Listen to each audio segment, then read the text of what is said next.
അല്ല, മലയാളി നമ്മൾ പറയട്ടെ, മലയാളികളടുത്ത് ആരും ചോദിച്ചാലും മമ്മൂക്കയെ ലാലേട്ടനെ ഒരുപോലെ ഇഷ്ടമാണ് നമുക്ക്. നമ്മുടെ അല്ല, ഞാൻ പറയാം, ഞാൻ പറഞ്ഞുതരാം. ഇവനെ ഞാൻ സത്യമാണ് പൃഥ്വിരാജ് സാധനം ഞാൻ പലപ്പോഴും പറഞ്ഞു. ഞാൻ ഡാൻസ് ശ്രീനിവാസൻ.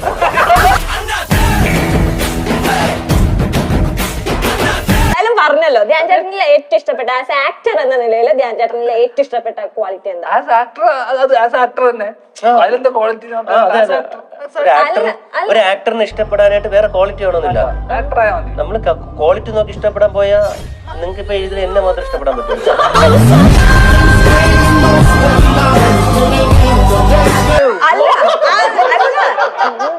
ധ്യാൻ ചേട്ടാ ഇത്രയും ക്വാളിറ്റിയുള്ള കലേഷന് കിട്ടിയതാണോ? കല്യാണം കഴിച്ചതാ. ഇത്രയും ക്വാളിറ്റി ഉള്ള ആൾക്ക് ഈ ലോകത്ത് എവിടെ ഒരു പെണ്ണിന് ഇത്രയും നാളായിട്ട് ഇത്രയും ക്വാളിറ്റി ഉള്ള ഒരു പെൺകുട്ടി. ഭർത്താവിന്റെ പേരെന്ന് പറഞ്ഞു പുള്ളിയെ വിളിച്ചിട്ട് അപ്പൊ പറഞ്ഞുതരും.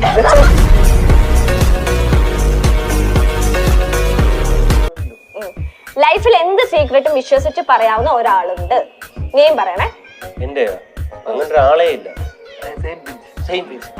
രണ്ടുപേർക്കും ഇല്ല. നമ്മൾ ഒന്നിച്ച് കലേശേട്ടൻ വൈഫിനോട് പറയും. വൈഫിനോട്. ഓക്കെ, എനിക്ക് വൈഫിനോട് പറയാൻ പറ്റുന്ന കാര്യങ്ങളല്ല.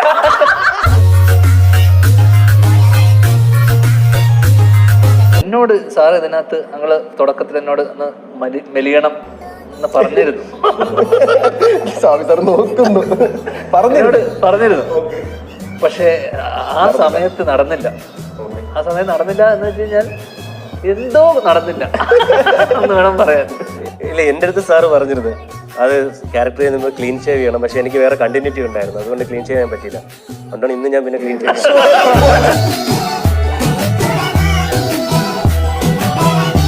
സീക്രട്ടിന് എത്തുമ്പോൾ എന്താണ് പ്രേക്ഷകരോട് പറയാൻ?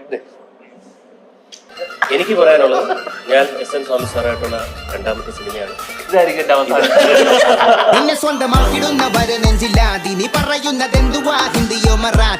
മണിക്കൂർ ചേട്ടൻ കാണുമ്പോഴേ പ്രായം കൂടുന്തോറും ചെറുപ്പമായിട്ട് വരുന്ന പോലെ ഒരു ഫീൽ ഇല്ലേ? എനിക്കങ്ങനെ ഫീലൊന്നുമില്ല.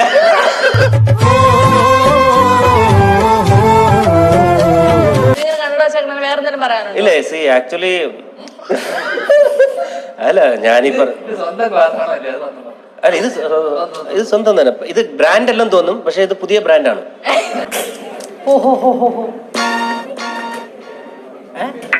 സാറിന്റെ സിനിമ, സാറ് എഴുതിയിട്ടുള്ള സിനിമകളിൽ കൂടുതലും നമ്മൾ കണ്ടിട്ടുള്ളത് ഇപ്പൊ ഈ പറഞ്ഞ പോലെ ഇൻവെസ്റ്റിഗേറ്റീവ് ത്രില്ലേഴ്സ് അല്ലെങ്കിൽ ക്രൈം ത്രില്ലേഴ്സ് അങ്ങനെയൊക്കെ ആയിരിക്കും. ഇതിനകത്ത് ക്രൈം ആയിട്ട് അങ്ങനെയൊന്നുമില്ല.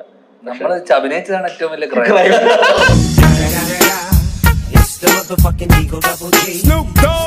ബിസിനസ് ഇല്ലാതെ നമുക്ക് ജോലി ചെയ്യാൻ പറ്റും. പക്ഷെ ധ്യാൻ ചേട്ടൻ തന്നെ പറഞ്ഞിട്ടുണ്ട്, എന്റെ കരിയറിന്റെ അവസാനത്തിലായിരിക്കും ഞാൻ എന്റെ ഏറ്റവും ബെസ്റ്റ് സിനിമ ചെയ്യുക. അതെന്തുകൊണ്ടാണ് അങ്ങനെ പറഞ്ഞത്?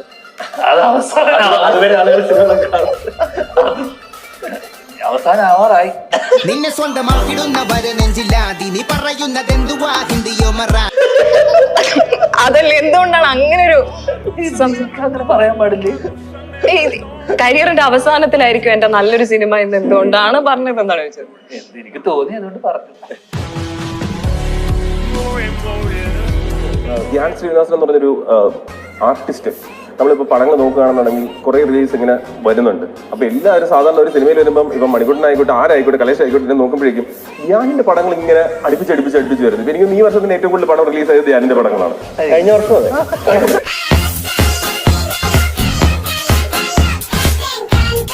കേന്ദ്രങ്ങളിൽ പ്രാർത്ഥനയ്ക്ക് 2 ദിവസത്തേക്ക് പ്രാർത്ഥനയ്ക്ക് പോകും. അപ്പൊ അവിടെ നിന്ന് പാസ്റ്റർ ഈ ചിലൊക്കെ മോനെ ദൈവം ഇത് പറഞ്ഞിട്ടുണ്ട്, ഇന്നാള് ജയിക്കും എന്നൊക്കെ പറഞ്ഞിട്ട് പേര് പറയും. അപ്പൊ ഞാൻ പ്രാർത്ഥിക്കുന്ന ഈ പാസ്റ്റർ എന്റെ പേര് പറഞ്ഞിരുന്നെങ്കിൽ ഇപ്പൊ ഈ ഇന്റർവ്യൂ വന്നിട്ട് ഇടയ്ക്കിടയ്ക്ക് ധ്യാനിന്റെ പേര്, കാരണം ധ്യാൻ പേര് പറഞ്ഞു കഴിഞ്ഞാൽ പിന്നെ സിനിമാദേവി നമ്മൾ അനുഗ്രഹിച്ചിരിക്കുന്നു. പിന്നെ സാറ്റലൈറ്റ് റേറ്റ്, OTT റേറ്റ് എല്ലാം കൂടി രക്ഷപ്പെട്ടിട്ടില്ല.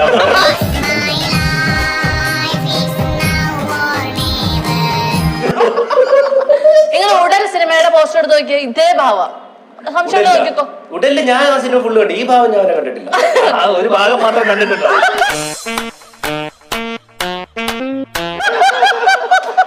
ഞാൻ തിരിച്ചും മറിച്ച് നോക്കി, ഈ ഭാവം ഞാൻ കണ്ടില്ല. മൊത്തം കാണണം.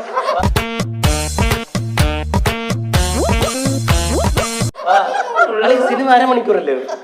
2 മണിക്കൂറുണ്ടോ? ഓക്കെ. മണിക്കുട്ടൻ ചേട്ടനിലേക്ക് വരുമ്പോഴേക്കും ഇപ്പൊ റീസെന്റ് ആയിട്ട് വരുന്ന എല്ലാ ഇന്റർവ്യൂസിലും ഭയങ്കര സ്റ്റൈലിഷ് ലുക്കിലേക്കാണ് വരുന്നത്. എന്താണ് ആ ലുക്കിനെ കുറിച്ച്? അല്ല, ഈ സിനിമയിൽ ഞാൻ പറഞ്ഞില്ല, എനിക്ക് സ്ക്രീൻ സ്പേസ് കുറവാണ്. അപ്പോൾ ഒരു ഇന്റർവ്യൂ സ്പേസ് ഉണ്ടാക്കിയെടുക്കാനായിട്ടുള്ള ഒരു അമരൻ ശ്രമമാണ് ഞാൻ ഇന്റർവ്യൂ സ്റ്റാർ ആവാനുള്ള അല്ല, ഞാൻ കഴിഞ്ഞൊരു ഇന്റർവ്യൂവിൽ ബേസിൽ കണ്ണാടി വെച്ച് ചിരിച്ചുകൊണ്ടിരിക്കുന്നുണ്ട്. അതിനുശേഷം അവന്റെ മാർക്കറ്റ് വാല്യൂ കൂടി. അപ്പൊ ഞാൻ കണ്ണാടി നിന്നെ സ്വന്തമാക്കിടുന്നവരെ നെഞ്ചില്ലാതിനി പറയുന്നതെന്തുവാ ഹിന്ദിയോ മറാത്തി. ഞാൻ ആലോചിക്കുന്നുണ്ട്, വരട്ടെ, കല്യാണമൊക്കെ വന്നു തരാനുള്ളതല്ലേ. ഇവർക്ക് നേരത്തെ നടന്നു, എനിക്കത് കുറച്ച് വൈകി. മസ്താന്റെ കല്യാണം കഴിഞ്ഞില്ലല്ലോ, നിങ്ങൾ എന്താ കെട്ടാത്തത്? തിരിച്ചു ചോദിക്കുന്നു. ആ കാര്യം പ്രായമായിട്ടില്ല. എനിക്ക് പ്രായമായിട്ടില്ല. അത് നിങ്ങളാണോ തീരുമാനിക്കുന്നത്? എനിക്ക് എന്റെ വീട്ടിൽ ഇപ്പോഴും ഞാൻ കൊച്ചുമോൻ.